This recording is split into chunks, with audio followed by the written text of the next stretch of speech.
Double ক্লিনজিংটা আসলে কি? এটা কি ট্রেন্ড নাকি সত্যিই দরকার? মুখ ধোয়ার পরেও যদি আপনার স্কিন ডাল লাগে, ব্ল্যাকহেডস থাকে, মুখে ব্রণ উঠে, তাহলে হয়তো আপনি অনেক বড় একটা ভুল করছেন। আর আজকে আমরা জানবো ডাবল ক্লিনজিং আসলে কি। আপনি কি জানেন শুধু একবার ফেস ওয়াশ দিয়ে মুখ ধুলে কিন্তু সব ময়লা যায় না।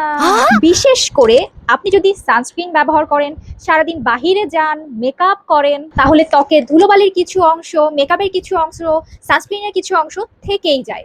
এখানেই আসে ডাবল ক্লিনজিং, মানে হলো দুই ধাপে স্কিন ক্লিন করা। প্রথম ধাপ, একটা অয়েল বেস ক্লিনজার অথবা ক্লিনজিং বাম অথবা ক্লিনজিং অয়েল দিয়ে আগে ফেস থেকে ভালো করে মেকআপ, সানস্ক্রিন অথবা ধুলাবালিগুলো তুলে নিতে হবে। দ্বিতীয় ধাপ, এরপরে একটা ওয়াটার বেস ক্লিনজার দিয়ে ফেসটাকে ক্লিন করে ফেলুন। এর থেকেও যদি আপনি ডিপ ক্লিনিং চান, তাহলে অবশ্যই সপ্তাহে 2 দিন অথবা 3 দিন যে কোনো একটি ফেস মাস্ক ব্যবহার করতে পারেন।